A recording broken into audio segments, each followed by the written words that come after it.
Vikings, Norse mythology, berserkers, violence, and revenge plot. These are what I would describe the Northman. Now, normally, this would be where I would end the video, and we all move on, but I really like this movie a lot, so I want to talk about it more. It's made by Robert Eggers, a man that, if you're familiar with cinema or have seen a lot of movies, you'll know who he is. The man was the creator of The Lighthouse, The Witch, Nosferatu, and is about to make a new film, a werewolf film, which I'm excited about, and I hope it's really good. I'm assuming it will be, since it's Robert Eggers we're talking about here.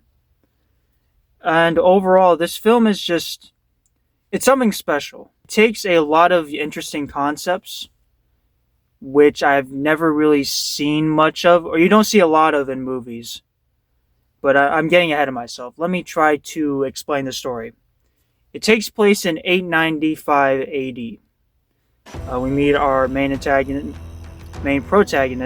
Amleth, who is a prince of a kingdom whose, to keep it short and sweet, whose father dies or gets killed, his mother taken, along with his entire village either killed or taken in as slaves. From there, he escapes, and through a vow between his father and him, this ritual type of thing, it's a little hard to explain, he seeks revenge, where we meet him a few years later as a young man, a berserker of sorts, who goes around pillaging villagers and villages.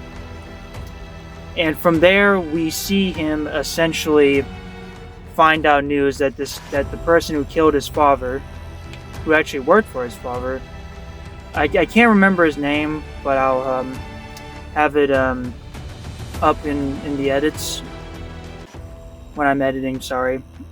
And he finds out that he becomes a sheep farmer of sorts, and after that goes on ahead to seek his revenge. Now, this story is very interesting. Like I said before, it takes a lot of, not even a lot of, heavy inspiration in not just Nordic mythology, but just that Scandinavian type of vibe and feel, and does such a great job with it. But I'll explain that later on after this cut. So I wanted to talk about the visual effects of this movie, because they look incredible. The scenes, from the choreography as well, it's just, it feels like a movie from that setting. You know, it feels like a movie that actually has Vikings in it.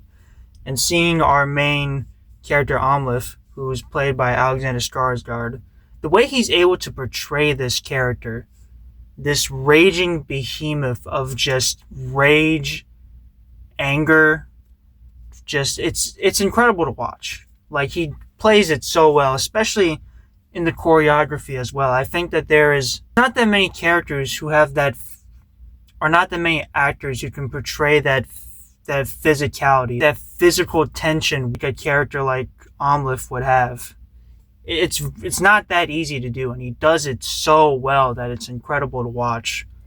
The setting as well, the visuals, to the trippy effects, where all the magic happens, to the gods themselves when they show up, how they look, how they act. It's incredible. It's incredible. And some of the more gory or graphic scenes in this movie are also very well done too. It's they portray this violence in more of a matter-of-fact type of way. I got that from one of my favorite YouTubers, whose name's the Almighty Lolly. I know his name is kind of weird, but he makes a lot of good video essays, maybe, but he makes good reviews, and you should check him out. But the point I'm making here is that the setting is incredible.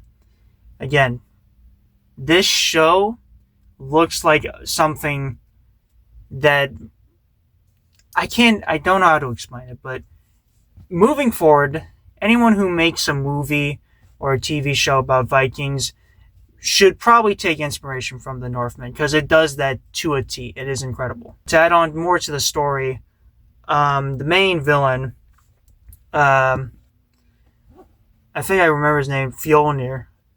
I believe his name was.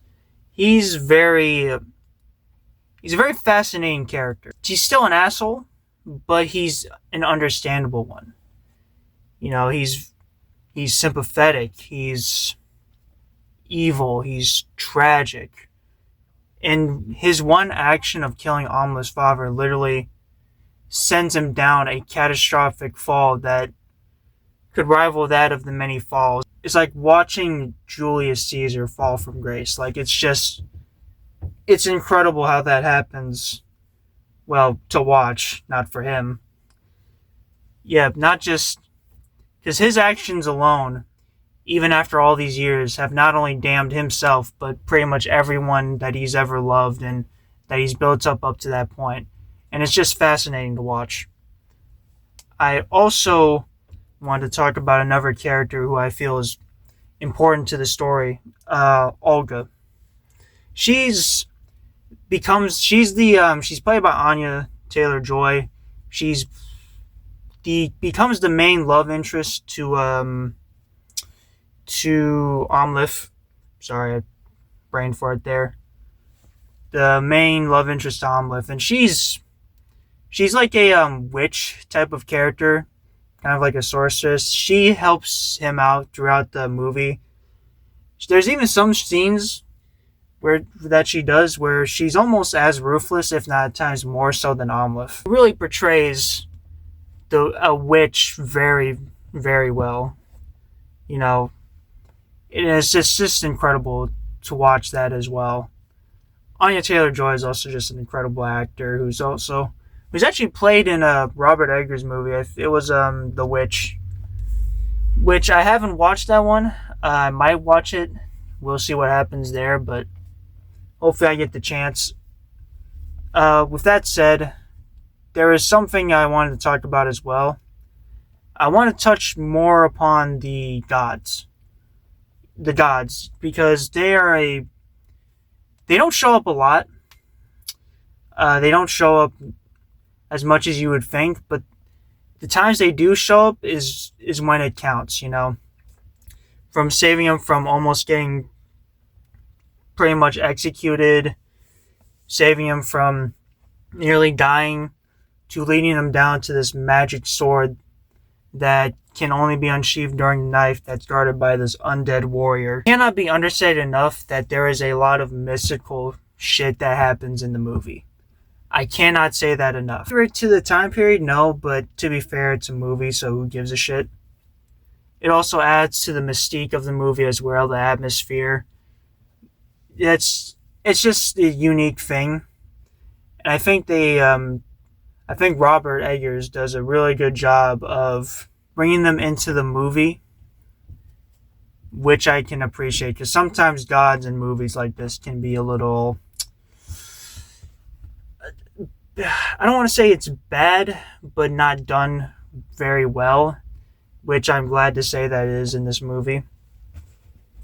That being said, there's a lot to love about this movie. What I will say though, and I say that they're cons very loosely, because to be honest, I think this movie's pretty good, but there's just some things that might turn some people off. For starters, even though there is like some mystical magic stuff that does happen in the film, very much a period piece as well, which if you're not interested in that or don't really care about that type of thing, it might not be for you. There's also admittedly some, like I've mentioned before, very weird scenes that happen that might turn people off as well, but again, it's Robert Eggers. He has a vision. I don't mean to fucking bounce on it, but I just think he does a very good job of portraying this film. I think from beginning to end, despite how weird it can get sometimes, it's very good. And he's able to take these ideas and turn them into something that's really unique and special. So again, look, give this movie a watch. Seriously. I love this film. I'm very glad I heard about it and watched it myself before I lost my subscription. I watched it on Netflix. To people who don't know, who want to watch it, it's on Netflix. And yeah, just please give it a watch. Please watch The Northman. I think it's a really good movie, and I think if you give it a chance, it might surprise you. With that said, see you in the next review.